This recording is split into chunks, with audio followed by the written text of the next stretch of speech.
What if I told you there's now a 75% chance the United States launches military strikes on Iran in the coming weeks, not months, weeks?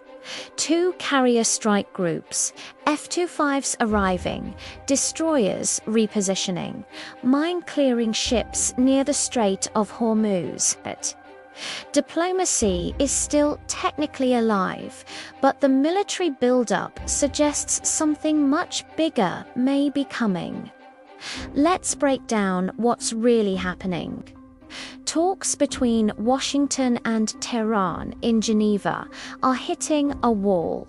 The White House is demanding zero nuclear enrichment, limits on ballistic missiles, an end to support for proxy groups. Iran is pushing back. Tehran has floated a temporary freeze on enrichment for 3 to 5 years. A regional nuclear consortium idea. Sanctions relief up front. But here's the deal breaker. Iran insists enrichment must happen on Iranian soil. Washington says no.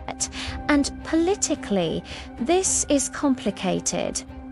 President Donald Trump has repeatedly claimed he already demolished Iran's nuclear program during last year's 12-day war. So how do you sign a deal to limit something you've publicly said no longer exists? That makes a narrow nuclear-only deal highly unlikely. Now let's look at what really matters. The assets. The USS Gerald R. Ford Carrier Strike Group is moving into position. The USS George H.W. Bush could relieve it through April. In the last 48 hours, roughly 50 aircraft deployed, including F-22s, F-35s, F-16s, around 13 destroyers expected in theater.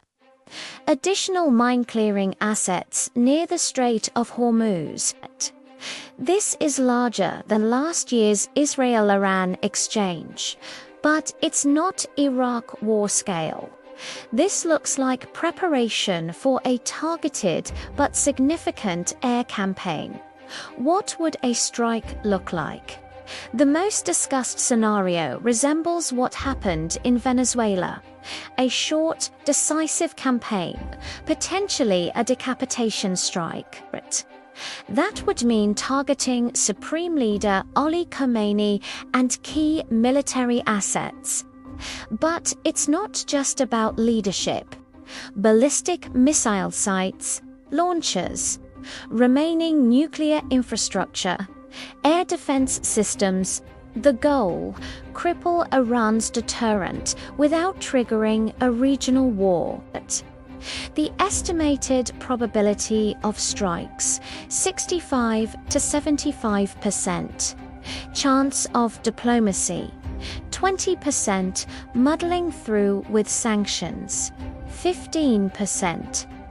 Those odds are rising. What about Iran's calculus? Iran's economy is under real strain, inflation pressure, oil exports down sharply, heavy sanctions. So why not compromise? Because ballistic missiles are now Iran's primary deterrent, and giving up enrichment would be seen internally as surrender. For Khamenei, legacy matters. At his age, capitulation isn't likely. What about oil? Here's the global risk. If Iran retaliates, it would likely be stronger than last time, when it hit a US base in Qatar but avoided casualties. However, there's a red line: attacking Gulf oil infrastructure. Closing the Strait of Hormuz, that could remove up to 20 million barrels per day of oil, 85 million tons of LNG. Current estimates now put the probability of severe energy disruption at 30%, up from 20%.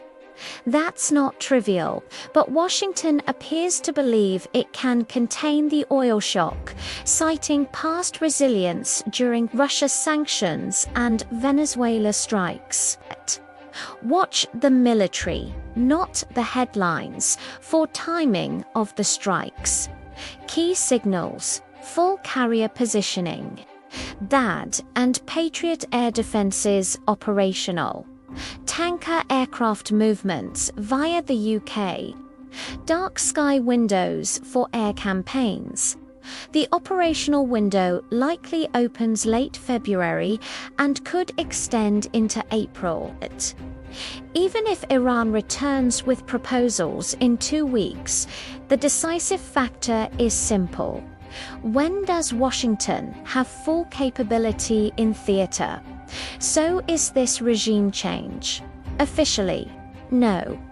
The administration frames this as degrading missile capability, internal regime modification, not removal, avoiding another Iraq or Afghanistan. This is not about occupation, it's about coercive leverage. Russia and China would protest loudly, likely at the UN. But kinetic intervention? Unlikely. Russia is focused on Ukraine.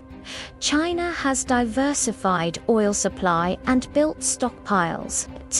Neither appears positioned to directly confront the US over Iran. So where does this leave us? Diplomacy is still technically alive, but the military buildup makes backing down politically and strategically harder. Israel strongly opposes a narrow nuclear deal. Gulf states don't want war on their soil. Oil markets are vulnerable.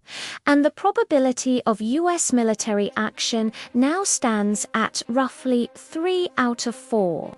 This is no longer theoretical.